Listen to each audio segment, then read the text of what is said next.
Hello दोस्तों, oil India के बारे में बात करेंगे। क्वार्टर टू के नतीजे आए हैं और डिविडेंड भी अनाउंस हुआ है। ₹3.50 का डिविडेंड अनाउंस किया है ऑयल इंडिया ने। रिकॉर्ड डेट है 24 नवंबर। तो ये डेट्स को आपको ध्यान में रखना है और कंपनी ने कहा भी है जो पेमेंट है वो दिसंबर 10 या उससे पहले हो जाएगा दोस्तों। तो ये इंपॉर्टेंट डिविडेंड से जुड़ी हुई इंफॉर्मेशन थी। अब मैं चलता हूं रिजल्ट्स की तरफ, जहां पर हम समरी रिजल्ट्स की हम देखेंगे। देखिए, अगर आप इनकम देखते हैं, पिछला साल क्वार्टर टू में 2280 करोड़ की इनकम थी, जो कि इस बार बढ़कर 3678 करोड़ की इनकम हुई है। सेम अगर आप क्वार्टरली भी देखेंगे, सॉरी हाफ ईयरली भी देखेंगे, तो भी 4154 करोड़ से बढ़कर 6749 करोड़ हुई है। दूसरा, टर्नओवर अगर आप देखते हैं तो वो भी इंक्रीज हुआ है 2165 करोड़ से बढ़कर 3311 करोड़ का ये टर्नओवर हुआ है। और सेम चीज पिछला जो हाफ था और इस बार के जो 6 महीने हैं वो देखने को मिला है।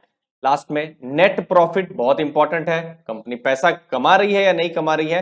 तो पिछला साल का जो क्वार्टर टू था 239 करोड़ के आसपास का प्रॉफिट था, जो इस बार 504 करोड़ का प्रॉफिट है। इसलिए आप मीडिया आउटलेट्स में भी देखते होंगे कि प्रॉफिट कुछ 111% बढ़ गया है। तो ये इसी की बात हो रही है कि जो प्रॉफिट्स हैं ये पिछले साल के मुकाबले ये बढ़े हैं, और बढ़े हैं तो ईपीएस जो है, अर्निंग पर शेयर है, वो भी बढ़ा है। तो अगर, लेकिन बात यह है कि पिछला साल जो था वो एक एब्रेशन हम कह सकते हैं, क्योंकि जो Q2 था जस्ट अनलॉक शुरू हुआ था, चीजें पूरी पटरी में नहीं आई थी, और क्वार्टर वन तो पूरा एक तरीके से वॉश आउट ही हुआ था। इन्वेंट्री लेवल्स बहुत ही हाई हो गए थे, फिर प्राइस कम हो गए थे, आप देख सकते हैं। इसीलिए हाफ ईयरली पिछले साल 6 महीनों में ही लॉस था। मार्जिन्स देखेंगे तो पिछली साल इनफैक्ट मार्जिन्स ज्यादा थे और अब तो क्रूड के भाव बढ़ रहे हैं, तो मार्जिन्स इस बार थोड़े से कम है, बट मार्जिन्स भी स्टेबल है। ओवरऑल अगर आप रिजल्ट्स की अगर आप बात करते हैं तो मुझे लगता है ये न्यूट्रल से पॉजिटिव की तरफ रिजल्ट आए हैं। असली जो रिजल्ट है, या मैं कहूं अच्छे, शॉकिंगली अच्छे रिजल्ट जो है, वो मुझे लगता है अक्टूबर से दिसंबर वाला जो क्वार्टर है, जो क्वार्टर थ्री है, उसके बाद एक्सपेक्ट किया जा सकता है। क्योंकि जो नेचुरल गैस है उसके प्राइसेस तो अक्टूबर से बढ़ना शुरू हुए हैं। ये तो अभी भी वो पुराने ही प्राइसेस थे, जुलाई अगस्त सितंबर।